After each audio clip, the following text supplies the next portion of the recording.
नमस्कार बच्चों, एडुविला point channel में आप सभी का स्वागत है। और आज हम करने जा रहे हैं कक्षा 8 के विज्ञान की वर्कशीट नंबर 23। बच्चों, आज की वर्कशीट में हम लोग सूक्ष्मजीव पढ़ेंगे। सूक्ष्मजीव क्या होते हैं, इनको हम लोग जानने और समझने वाले हैं। तो मुझे लगता है कि आप सूक्ष्मजीव से भली भांति परिचित होंगे। ये हमारे लिए हानिकारक भी होते हैं और लाभदायक भी होते हैं। आपने इडली खाया होगा, डोसा खाया होगा, आपने केक खाया होगा, ये सभी सूक्ष्मजीव की देन है। आपने सिरका खाया होगा और भी बहुत सारी चीज़ें हैं जो कि सूक्ष्मजीवों से ही हमें प्राप्त हो पाते हैं। और बहुत सी बीमारियां भी हैं जो सूक्ष्मजीवों से होती है, जैसे डायरिया हो गया है और भी मलेरिया हो गया। ये सभी बीमारियां सूक्ष्मजीवों से होती हैं। तो उसके बाद अब हम जानेंगे कि सूक्ष्मजीव होते क्या हैं। तो सूक्ष्मजीव बहुत छोटे जीव होते हैं। उन्हें सूक्ष्मजीव इसलिए कहा जाता है क्योंकि उन्हें देखने के लिए सूक्ष्मदर्शी की जरूरत होती है। तो हमें पता चल गया सूक्ष्मजीव क्या होते हैं। वैसे जीव जिनको देखने के लिए सूक्ष्मदर्शी माइक्रोस्कोप की आवश्यकता होती है। माइक्रोस्कोप जीवों को कई लाख गुना बड़ा करके दिखाता है, तब जाके हम उन जीवों को देख पाते हैं। तो सोच लीजिए कि कितने छोटे होंगे। तो जिन जीवों को देखने के लिए हमें माइक्रोस्कोप की आवश्यकता पड़ती है, सूक्ष्मदर्शी की आवश्यकता पड़ती है, वो जीव सूक्ष्मजीव कहलाते हैं। हमारे आसपास अनेक प्रकार के सूक्ष्मजीव उपस्थित होते हैं। सूक्ष्मजीव मूलतः 4 प्रकार के होते हैं। कौन कौन होते हैं? तो सूक्ष्मजीवों के प्रकार देख लीजिए। जीवाणु होते हैं और कुछ प्रोटोजोआ होते हैं, कुछ कवक होते हैं और कुछ शैवाल होते हैं। ये 4 प्रकार के होते हैं और यही चारों प्रकार के सूक्ष्मजीव धरती के किसी भी कोने पर मिलते हैं, हर जगह पाए जाते हैं। अब देखिए, विषाणु भी बहुत छोटे जीवों जैसे ही होते हैं, लेकिन वे अन्य सूक्ष्म जीवों की तरह नहीं है। विषाणु केवल अपने मेजबान में ही जीवित रहते हैं। मेजबान का मतलब कि जिनके शरीर में रहते हैं या जहाँ रहते हैं वहीं पर वो जीवित रहते हैं। जैसे ये देखिए, ये कोरोना का विषाणु आपको दिख रहा है और भी पता नहीं कैसे कैसे विषाणुओं से भी बीमारियां होती है। जैसे कि आपको जो जुकाम होता है ना, ये विषाणु से होता है।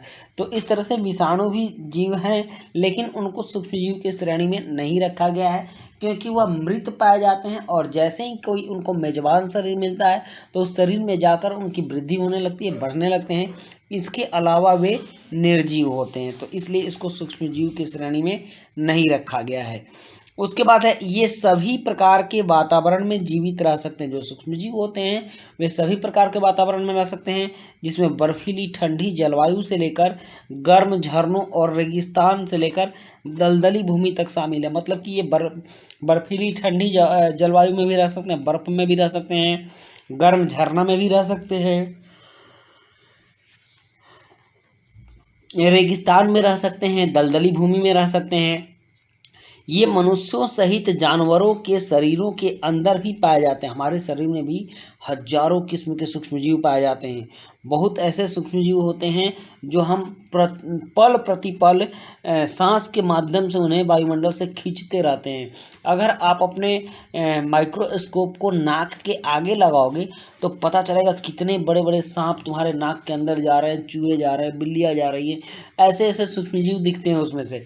तो इस तरह से हमारे शरीर के अंदर भी बहुत से सूक्ष्मजीव रहते हैं। कुछ सूक्ष्मजीव अन्य जीवों पर आश्रित होते हैं, जबकि अन्य स्वतंत्र रूप से मौजूद होते हैं।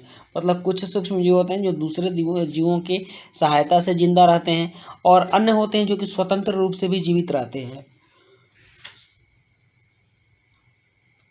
तो यहाँ दिया गया है कि सूक्ष्मजीव कहाँ कहाँ रहते हैं। तो गर्म झरनों में रहते हैं, रेगिस्तानों में रहते हैं, बर्फीली जलवायु में रहते हैं और मिट्टी में भी सूक्ष्मजीव रहते हैं। अब यहाँ कुछ प्रश्न दिया गया है, जैसे सूक्ष्मजीव किन्हें कहते हैं, इनके नाम लिखिए। सूक्ष्मजीव हानिकारक होते हैं या उपयोगी, अपने उत्तर की पुष्टि कीजिए। और विषाणुओं को सूक्ष्मजीव क्यों नहीं कहते हैं, ये भी बताइए। और चौथा प्रश्न है कि सूक्ष्मजीव कहाँ रहते हैं। तो चलिए अब इन प्रश्नों के उत्तर करते हैं। प्रश्न 1 कि सूक्ष्मजीव किन्हें कहते हैं, इनके नाम लिखिए। तो इसका उत्तर है कि वैसे जीव जिनको देखने के लिए सूक्ष्मदर्शी की आवश्यकता होती है, सूक्ष्मजीव कहलाते हैं। इनके नाम है जीवाणु, प्रोटोजोआ, कवक और शैवाल।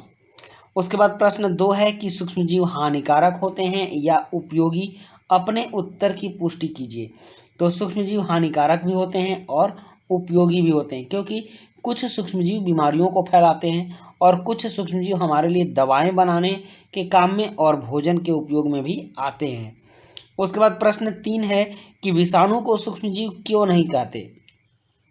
तो इसका उत्तर है कि विषाणु अपने मेजबान में ही जीवित रहते हैं, इसके अलावा वह निर्जीव होते हैं, इसलिए विषाणुओं को सूक्ष्मजीव नहीं कहते हैं। और प्रश्न 4 है कि सूक्ष्मजीव कहाँ रहते हैं। तो इसका उत्तर है कि सूक्ष्मजीव गर्म झरना, रेगिस्तान, बर्फीली जलवायु और मिट्टी में रहते हैं।